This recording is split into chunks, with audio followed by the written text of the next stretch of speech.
Je crois beaucoup à la nécessité, sur les questions d'écologie, d'avoir une démarche transpartisane et pluraliste. Je l'avais mis en œuvre en mon temps avec le Grenelle de l'environnement. Quand on a lancé le Grenelle de l'environnement, on a cherché à mettre autour de la table tout ce qu'on a appelé les collèges. Il y avait les syndicats, les entreprises, il y avait l'État, il y avait des représentants en fait, de tous ceux qui, d'une manière ou d'une autre, interféraient avec l'écologie, des gens qui parfois avaient du mal à se parler.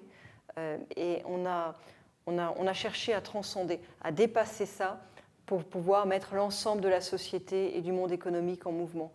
Donc je crois à cette démarche que j'ai cherché à initier à ma manière avec le Grenelle de l'environnement et puis avec d'autres, on était très nombreux. Pour moi, l'écologie, ce n'est pas un secteur, ce n'est pas une préoccupation séparée des autres, c'est au contraire une préoccupation qui traverse toutes les autres. En fait, c'est un moteur de transformation positive de la société et de l'économie. Ce n'est pas un problème en plus, c'est une solution à beaucoup de problèmes qui existent.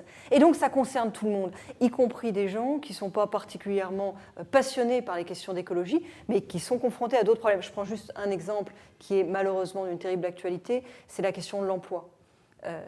L'écologie, ce n'est pas un sujet qui est séparé de l'emploi, ce n'est pas un sujet qui vient contre l'emploi, ça peut être une solution, je le crois profondément, à des problèmes d'emploi, au sens où, dans une certaine manière de trouver des solutions aux problèmes écologiques, on peut trouver aussi les sources d'une nouvelle compétitivité. En ce sens, la démarche de la fabrique écologique est aussi très moderne. Je pense que le monde politique a fait deux erreurs sur l'écologie. La droite et la gauche ont fait chacune la leur. La droite, pendant longtemps, a considéré que l'écologie, c'était des sujets intéressants, mais des sujets techniques, des sujets qui n'étaient pas politiques.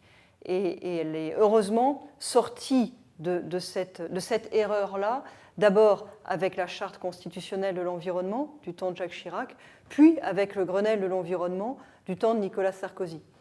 La gauche, elle, a fait une erreur dans laquelle moi je crois qu'elle est toujours, qui est de penser que l'écologie était juste un sujet politique. Je pense que ces deux démarches sont des erreurs. L'écologie ne doit pas être sacrifiée d'une manière ou d'une autre pour un motif partisan, que ce soit en pensant que ça ne vous concerne pas ou que ce soit en pensant que ça ne concerne que des enjeux partisans. Il faut sortir de ça pour s'essayer à créer des consensus. Aucun d'entre nous ne peut prétendre tenir toutes les solutions pour répondre aux problèmes écologiques. On a besoin de toutes les énergies pour faire cette transformation de la société et de l'économie, de toutes les énergies, c'est-à-dire bien au-delà des cadres partisans. Un des problèmes avec l'écologie, c'est que quand on regarde tout ce qu'il y a à faire et qu'on regarde la situation dans laquelle on est aujourd'hui, on peut se décourager.